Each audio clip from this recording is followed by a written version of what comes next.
All right, if you've been paying attention at all to this Puff Daddy case, you've probably heard some of the defense attorney's statements to the media basically saying that their client is innocent. Sean Diddy Combs is innocent. He hasn't done anything wrong. And basically, the defense seems to center around the idea that everybody who participated in these freak-offs, right, in these sex parties, that everybody was a willing participant. Everybody wanted to be there. Everyone was having a good time. And while it may be a different lifestyle from what you and I are used to or participate in, it's not trafficking. And that seems to be, at least thus far, the base of the defense, right? And so I want to talk about this because I think that there are some issues that might present themselves as it relates to this defense. And we've already had some information come out that could make this problematic. But before we go there, I just want to see what your thoughts are. How do you see this case playing out? What are your thoughts so far? Do you think Diddy's going to beat this case? Me personally, I just think it's a bit premature. We really haven't seen any of the actual evidence yet. We've gotten information from some of these civil cases that are being filed, but no real hard evidence yet. And so, well, I mean, outside of that video that we've seen over and over again, the CNN video of Kersey being assaulted, but outside of that, you know, we haven't really gotten intimate details of this case. And so I want to welcome you. If you've already seen videos before, I definitely want to welcome you back. Thanks so much for tuning in. I definitely appreciate all the love and support. If you haven't seen me before, my name is Jamahl Kersey. I'm the principal attorney at Kersey Law. We're a boutique criminal defense firm in San Diego, California, and I've represented people in everything from small-time petty theft all the way up to high-profile homicide and all stops in between. I've been a defense attorney for 15 years. And so I also want to say, listen, there's been a lot of talk on social media. You see some of these videos where people are like, who cares? What does this even matter? And like, if it doesn't mean anything to you, then just move on. I can't see why somebody would click on a video knowing that they have no interest in it. But me, I do have interest in it. Number one, I'm an attorney, criminal defense attorney specifically. So these topics fascinate me. And you know, I'm a fan of Puff. I have been since, you know, the 90s, right? You know, I grew up, he has production credits on the soundtrack of my life. And so when you have a case like this monumental case, and has to do with somebody who is so iconic, then, you know, the world's going to pay attention. At least some of the world's going to pay attention, right? You know, the other part in terms of, you know, outside of the music, also as an executive, as an entrepreneur, he's definitely been a big inspiration for me. And so, you know, for those two reasons alone, in addition to it just being a monumental case, are why, you know, I've been interested in this. But one of the things that have led to the defense attorneys coming out and saying that their client is innocent is their investigation, right? So we had already heard the press conference from the U.S. attorney in which he sort of laid out the overview of the case, right? So they're not going to get into all the nitty gritty details of their case in a press conference, right? They're just going to give you a basic understanding of what the case is. And that's exactly what they did both in the press conference and then also in the charging document, right? Which led forth the racketeering, the sex trafficking, and the transportation of prostitutes, right? So those are the three charges against Puff as it stands now. They've also indicated that investigation is ongoing and continuing. So who knows, we could have additional defendants named in this case, and then we could also have additional charges. We'll just have to see. But the defense, you know, they've gotten started as well, right? So in the same way that federal agents are going out and interviewing witnesses, you know, collecting witness statements, collecting evidence, collecting videos, photographs, doing everything that they can to build a stronger case against Diddy. Well, Diddy's defense team is doing what they can to build a defense, right? To defend against these charges. And so they've interviewed some of these so-called sex workers, right? So the government alleges, you know, as part of count 3, that transportation of prostitutes, you know, they've listed these people as sex workers, individuals who were paid to come to these freak offs and, you know, have sex with other participants in these freak-offs, right? And interestingly enough, so and this we all knew this was coming, right? You knew that Puff was going to have a lot of people in his phone in terms of contacts, both who would have participated in these and then just people who has his contacts, whether in business, personal, music, what have you. But specifically, the defense had an opportunity to interview some of these individuals who have been labeled as sex workers. And they, at least based on what the defense attorney said, was these people didn't see themselves as prostitutes. They saw themselves as escorts, and they were being compensated for their time only, not for, sex acts or anything like that. And so one of the other things that they were asked and answered was that they didn't see anyone who appeared to be forced to be a participant in these freak offs. They didn't see anybody who was coerced or, someone who was there by way of fraud. And this is, if you watch one of my other videos on this, there's going to be a lot of statements like this, right? People who willingly participated in these freak offs, had the time of their life. They had fun. I mean, at the end of the day, this is a sex party and an orgy, if you will. Like, this is going to be enjoyable and pleasurable, right? And so there are going to be people who come out and say, nah, I didn't observe anything. I didn't observe anybody, in this circle who didn't appear to want to be there, who didn't appear to, not be enjoying themselves. On the contrary, they were having a great time. And they said they didn't see anything even remotely non-consensual, right? And so this is all coming out as the defense investigators are interviewing these people. They didn't see anybody who appeared to be either too drunk or too high, right? If somebody is sort of passing out, then obviously they're not going to be as into it, if you will, right? And so these are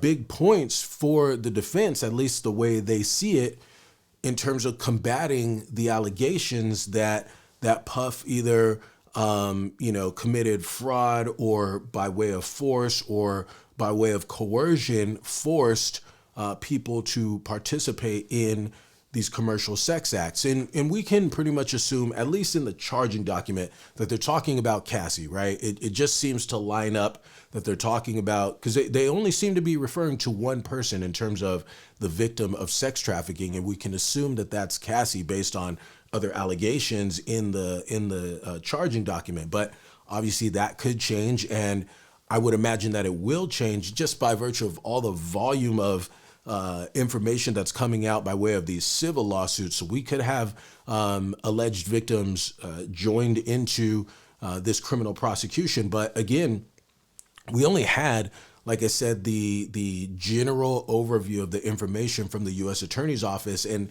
this is where I think it's problematic to just come out immediately as a defense attorney and proclaim your client's innocence and start throwing out your defense theory and everything, because by the time they were already making these statements, they absolutely have not received possibly any of the discovery, let alone all of the discovery, right? There are going to have been hours and hours and hours and hours of witness interviews, of videos of these freak offs, of photographs, volumes of statements, right, from federal agents, where they lay out their investigation and what they observed, who they talked to, and how this fits into the grand scheme of things. And just taking it off of Puff and talking about defending cases generally, you're going to have a general understanding of what the nature of the case is, right? Because whether it's your client, him or herself, or the family member or whoever initially reaches out to the defense attorney and says, hey, my son was just arrested for murder, or my daughter was just arrested for theft, and they're going to give you basic details. So you're going to have a general understanding of what the case is about, but you're not going to have all the details until you actually get the discovery. And if you don't know what discovery is, I'll link the video that I've done on explaining the discovery process. And so once you have that discovery, that's when you really know what the prosecution's case is and the evidence that they believe is ultimately going to prove your client's guilt beyond a reasonable doubt. And so what you then do with that discovery, and depending on the case, the discovery could be 5 pages of a police report, or in a case like Diddy's, it's going to be thousands of pages of reports. It's going to be, like I said, a ton of videos, photos, evidence, and things like that. You're going to review all that information internally as a firm, and you're looking at, all right, was there any unlawful activity or unreasonable activity by law enforcement? Might there be some sort of challenges to the evidence? Might there be some evidentiary issues? Might there be any issues with witness credibility? All these different type of things. And then, you're forming an understanding of, okay, do I believe that the government can actually prove this case, or might they have a challenge being able to do so? And so then you sit down with the client, right? Because who more than the client is going to know what they did or did not do, or what they were thinking, or, what they weren't thinking in terms of, what their intentions were as they were doing what they're being charged with, all those details. It's your client who's going to be able to give you that insight.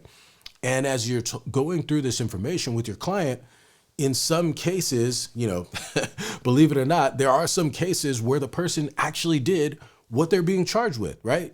So the criminal court system and the jails are not just 100% full of innocent people, right? Some people actually did what they're being charged with. And so that's, for other reasons as well, but that's why you don't just come out and say, hey, my client is innocent, because you don't know what the government's going to be able to prove or not. Sometimes people, just in the interest of self-preservation, they're not going to be 100% open with their attorney, right? There's rapport that has to be established. It's kind of hard to just come out and admit everything, right? And typically, as a defense attorney, you're not going to just come out and ask, hey, did you do this, right? You're going to wait and see, you get the evidence, then review it with the client, and then be able to get their opinion relative to the evidence. I mean, this is what it looks like the evidence shows. What's your take on this, right? Because, just taking, for example, a self-defense case, right? In a self-defense case, your client is going to have done the aggression that led to them being arrested, right? Whether that's shooting someone, stabbing someone, punching them in the face. It's just that the defense position is that they were legally justified in doing so, right? So they're not denying, no, I didn't shoot them, or no, I didn't stab them, or no, I didn't punch them. They're saying that, I felt in fear for my safety, right? I thought I was going to suffer great bodily injury, and I had to use the force in order to, fend off the attack, right? And the only person who can speak to the person's state of mind is the defendant, right? So that's why it's so important for a defense attorney to sit down and interact with their client so that they can work together to form a strategy to get the best possible result. But as I said, again, based on just the allegations put forth both in the charging document and in the press conference, they didn't go into the details that are now emerging from these civil lawsuits. And one of the things that has come out in terms of an allegation is that people were being drugged, right? At these freak offs and parties, people were being drugged without knowing it, right? And so the information came out about the GHB, and we all know GHB is a date rape drug. If you take it, it can, cause you to become sleepy. It can make you lose consciousness. And when it's mixed with alcohol, then, the effects of GHB are amplified that much more, right? And so what we learned, or actually, what has not yet been alleged, but just for your information, GHB in its liquid form, it just looks like water, right?